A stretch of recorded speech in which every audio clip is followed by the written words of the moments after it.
ามหรอกค่ะหนูพยายามจะสวยมันก็สวยได้สำนีละไอเลยส่งยิ้มให้มาหัวใจของน้องแทบบ้าแต่ก็ต้องทำท่าในหัวใจเอ้ยเลยถ้าเข้าไปในข้อความเมสเซนเจอร์อยากรู้จักเธอผู้สาวครับน่ารักแท้เป็นหมูในเฟซเห็นตัวจริงคืองามแท้ใจไอ้นี่แม่ขอไปนั่งน้ำได้บ่ก็มาดีค่ะจะมัวจะซ้อมจะมองเห็นยังก็อยู่เป็นโซนลำพังลองเห็นก็จังข้างบอกมึงดูก็ยังคงมาดีค่ะมาแม่น้องทาอยู่บอกปนี้น่ะสูงยังมองหูน่ะสันตีมีคำว่ารักทาเก็บไว้ในลิ้นชักมันพร้อมจะอยากบอกรักมันแต่อายเป็นโสดมาโดนพอเป็นคนมอบใจ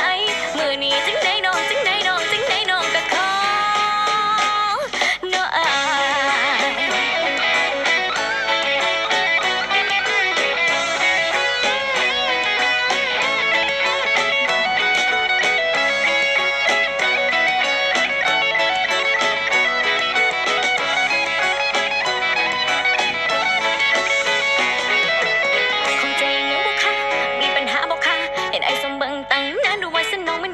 ไม่เอาไม่คิดนะคะหนูพยายามหรอกค่ะหนูพยายามจะสวยมันก็สวยได้สักนีละไอเลยส่งยิ้มให้มาหัวใจของน้องแทบบ้าแต่ก็ต้องทำท่าในหัวใจเอ้ยเลยถ้าเข้าไปในข้อความเมสเซนเจอร์อยากรู้จักเธอผู้สาวครับน่ารักแท้เป็นหมูในเฟซเห็นตัวจริงคืองามแท้ใจไอ้นี่แม่ขอไปนั่ง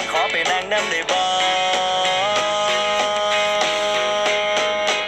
ก็มาดีค่ะจะมัวจะซ้อมจะมองเห็นยังก็อยู่เป็นโซนลำพังลองเห็นก็จังคำบอกมึงดูก็ยังคงมาดีค่ะมาแม่น้องทาอยู่บอกปนี้น่ะสูงยังมองหูน่ะสันตี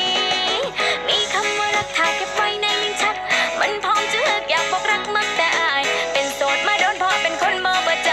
มือนี้จึงได้น้องจึงได้น้องจึงได้น้องก็ขอ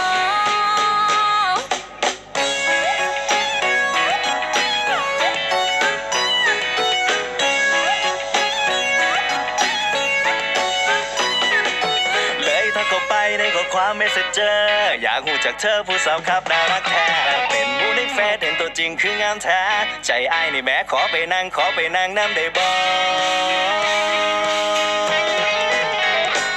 ก็มาดีค่ะจะมัวจะซ้อมจะมองเห็นยังก็อยู่เป็นโซนลำพังลองเห็นก็จังคำบอกมึงดูก็ยังคงมาดีค่ะมาแม่น้องทาอยู่ว่าวันนี้น่ะสูงยังมองหูน่ะสันตีมีคำว่ารักทาเก็บไว้ในลิ้นชักมันพร้อมจะอยากบอกรักมันแต่อายเป็นโสดมาโดนพอเป็นคนมอบใจ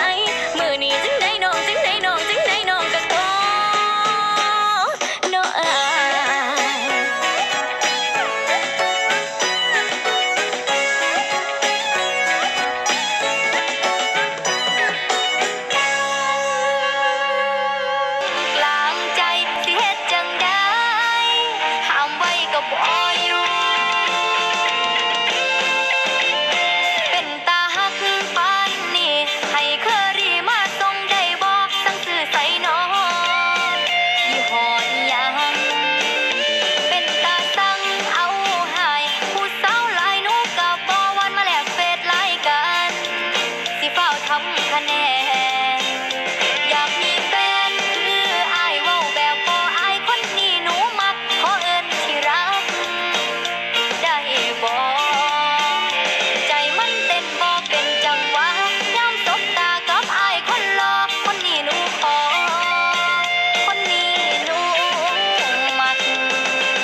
เดินเข้ามาก็ทำให้ใจของฉันละลาย